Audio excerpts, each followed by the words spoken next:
श्रद्धेय महानुभावों, हम लोग कई कोणों पर विचार किए थे। कुनति कोण, और कोण शब्द के अर्थ में, और शब्द ब्रह्म है, और शब्द ब्रह्म से हम भौतिकता की ओर कोण बनाकर आगे गणित की विधा को लेकर चलते हैं और उस शब्द को समझकर हम अपने जीवन में उस कोण को समझने का प्रयास करते हैं कि एक बिंदु है और उस बिंदु पर एक परिरेखा है, एक खरी रेखा है, और दोनों रेखाओं से एक बिंदु पर जो मिलान हो रहा है और उस मिलान से जीव और ब्रह्म दोनों तत्वों का विवेचन हो रहा है।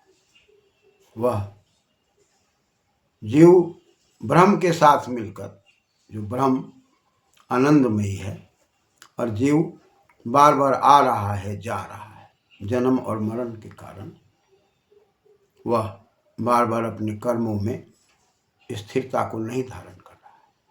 लेकिन वहाँ परमात्मा अकायम है, शरीर रहित है, अजन्मा है, और ये आत्मा शरीर को धारण कर रहा है, शरीर को छोड़ रहा है। तो वो रेखाएं बदल रही हैं और उन रेखाओं में गतिशीलता हो रही है, और एक स्थिर रेखा पर एक गतिशील रेखा, और दोनों का समन्वय एक बिंदु पर हो रहा है। उस बिंदु को हम शीर्ष कह सकते हैं, और उस बिंदु से पुनः एक हम रेखा खींच दें या किरण खींच दें, एक और खींच दे तो किरण, दोनों तरफ खींच दे तो रेखा। तो मान लीजिए कि परिरेखा यानी कि दोनों तरफ बढ़ी हुई है, और उस पर हमने एक किरण खींच दिया जो शीर्ष बिंदु से। अब वो किरण को खींचने पर वह किरण दोनों रेखाओं में कोण बना रहे हैं। तो वह जो कोण बन रहा है उसमें आस उपवेशने धातु है, ल्यूट प्रत्यय है, आसन्न, उपवेशन यानी कि आस्ते, तो वो दोनों में रह रहा है। वह जो किरण चली, उस किरण का स्वरूप दोनों में हो करके ही कोण का निर्माण कर रहा है। यदि वो दोनों में ना हो, यदि वो किरण और किरण का शीर्ष और दो रेखाओं का शीर्ष बिंदु एक जगह न टकराता हो तो दो कोण नहीं बन सकते। और वो दो कोण बनने में वह किरण उभयनिष्ठ है। उभयनिष्ठ किरण से दो कोणों का बनना कहलाएगा उपवेशन, एक दूसरे के नजदीक आना, आसन, समीप आना, इसी को आसन कोण कहा जा रहा है। यानी कि एक रेखाएं हों और दूसरी रेखाएं हों, और दोनों एक बिंदु पर मिलती हो, शीर्ष बिंदु पर, उसी शीर्ष बिंदु से किरण बीच में खींच दी जाती हो, तो उस किरण के द्वारा दोनों तरफ के कोण का निर्माण होता हो। तो ऐसी परिस्थिति में आसन कोण की बात कही जा रही है। और वहाँ पर समीप में प्रवेश हो रहा है, उपवेशन, समीप में प्रवेश हो रहा है, यानी कि किरणों का प्रवेश दोनों रेखाओं के साथ है, और दोनों रेखाओं के बीच में शीर्ष बिंदु पर वह आगे की ओर बढ़ने के कारण दो कोण की स्थापना करते हैं। ऐसी परिस्थिति में आसन कोण कहलाता है। अब जब ये आसन कोण बनाए जा रहे हैं और किरण एक सिरा से लेकर के आगे की ओर लगातार बढ़ रही है, जैसा कि हम लोग पढ़े, किरति किरणम, जो बिखरा हुआ है, जो एक ओर रेखाखंड के एक तरफ बढ़ रहा है तो किरण है, दोनों तरफ बढ़ने के कारण वो रेखा है, लिखती रेखा है। दोनों तरफ बढ़ने से रेखा है, रेखा है, और एक तरफ बढ़ने से किरण है। अतः किरण का जो सिरा है, मान लीजिए कि किसी भी रेखा पर स्थित हो, तो इस प्रकार से भी दो कोण बने।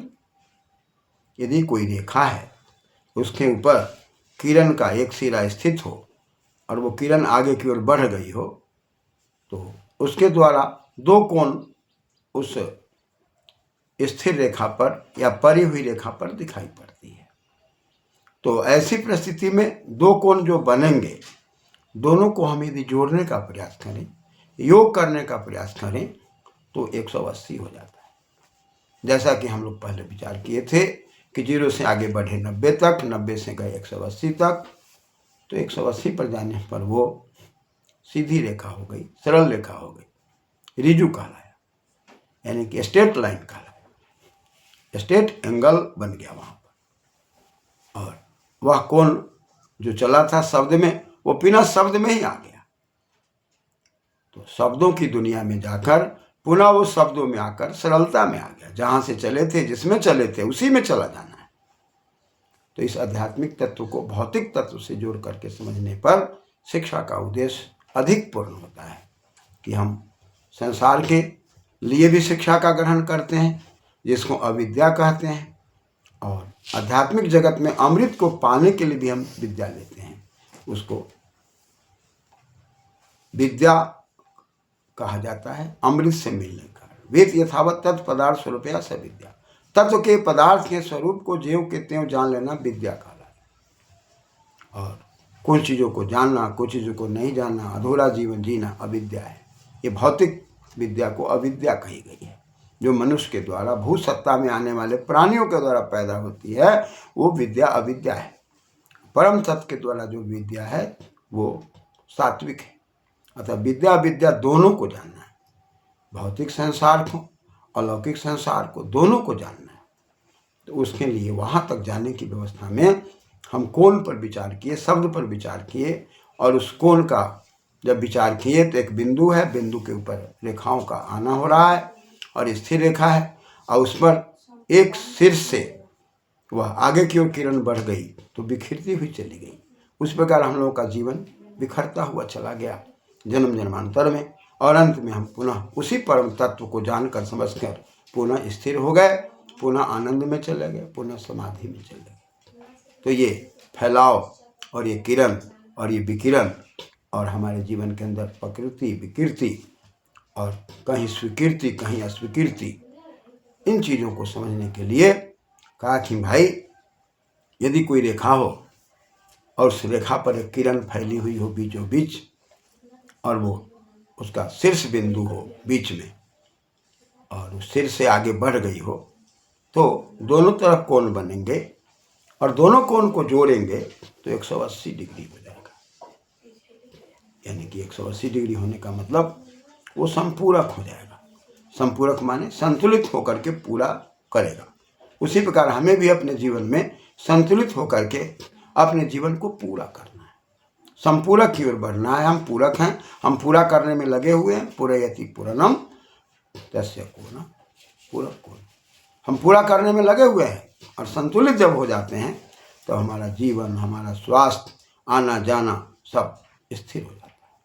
तब हम परम तत्व से मार्गदर्शित होकर के वेद आदि शास्त्रों की दुनिया में अपने भी आनंद में रहते हैं और समाज को भी आनंद में रखते हैं। और यदि हम संपूरित नहीं हो पाते हैं, उस पूरक में पूर्णता की ओर जाने का प्रयास नहीं करते, तब हमारा भी जीवन अधूरा होता है, और हमारे द्वारा जो लोग भी उपजीवी हैं, हमारे द्वारा जीते हैं, उनका भी जीवन अधूरा होता है। अतः इसीलिए 16 संस्कारों का विनियोग किया गया कि माता पिता संबंधित कोई दोष हो, कोई त्रुटि हो, तो संस्कार के करने से वो दोष दूर हो जाता है। इसी को कहा गार्भैर होमैर जात कर्म चौल मौंजनी बंधने वैदिकम गार्भिकम चैनो दोषान अपमृत जाते। माता पिता से दोष लगे हों, समाज से दोष लगे हों, तो ये संस्कार के करने से धीरे धीरे बालक और बालिकाओं के दोष दूर हो जाते हैं और वो किरण आगे की ओर बढ़ जाती है। अतः जीव रूपी किरण आगे की ओर फैल करके और अपने जीवन को स्थिरता में जा करके वह लिखती रेखा अक्षर विन्यास करते हुए न क्षरति अक्षरम, जो क्षय को प्राप्त नहीं होता, उधर की ओर हम चले जाते हैं। इन चीज़ों को पढ़ाने और समझाने के लिए व्यवस्था दी गई कि एक रेखा है और रेखा के ऊपर एक बिंदु है बीच में, और वहाँ से मान लीजिए कि कोई उस शीर्ष से एक किरण खींच दी गई तो दोनों तरफ रेखा का निर्माण हुआ, और रेखा का निर्माण हुआ तो अंत में पुनः योग करने पर 180 ऋजु की ओर चला गया, सरल कोण की ओर चला गया, जहाँ पर रीत की व्यवस्था को वो समझाने लगा, और रीत की व्यवस्था परम तत्व की व्यवस्था है। तो इस प्रकार से यदि हम उसको जोड़ के देखेंगे तो दो कोनों का योग 80 डिग्री है, तो उसको हम समपूरक कह रहे हैं। तो मान लीजिए कि हम बराबर अवस्था में आ गए, सम की अवस्था में आ गए, तो 90-90 हो गया। यदि हम सम नहीं हैं तब हमें अंतर आया। मान लीजिए कि हम अपने जीवन में 100 अच्छे काम को किए और 80 बुरे काम को, तो जुड़ करके 180 हुआ। अच्छा और बुरा दोनों का विनियोग हो गया। वहाँ पर संपूर्णता की ओर हम गए, तो जो कार्य हमने गलत किया उसके आधार पर पुनः कर्म फल की ओर बढ़ना पड़ा। फिर हमको घटने के लिए तैयार रहना पड़ेगा। 180 में से पुनः हम क्या किए, 100 को हटा दिए तो 80 में आ गए, और 180 में 80 घटा दिए तो 100 में आ गए। तो हम कमी की ओर बढ़ते चले गए। इसलिए कमी को पूरा करना, संपूरक में जाना है। तो कहीं पर हम 100 और 80 को जोड़ के संपूरक की बात करते हैं, कभी 90-90, दोनों में बराबरी है। तो इस प्रकार से इहलोक और परलोक दोनों को संतुलित कर लेना, इहलोक और परलोक दोनों को संतुलित करना धर्म कहलाता है। धर्म का मतलब धारण करना होता है। धीर धातु है मन प्रत्यय। मोमबत्ती अगरबत्ती जलाना धर्म नहीं है। धर्म माने धारण किया हुआ है। 5 ज्ञानेंद्रिय और 5 कर्मेंद्रिय जो धारण किया वो धर्म है। अथा तो धर्म जिज्ञासा। अब हम धर्म की जिज्ञासा करें, धर्म की ओर बढ़ें, इस कोण की दुनिया से और इस किरण की दुनिया से, और दो कोणों के योग संपूरक करके। यही क्रम है। धन्यवाद।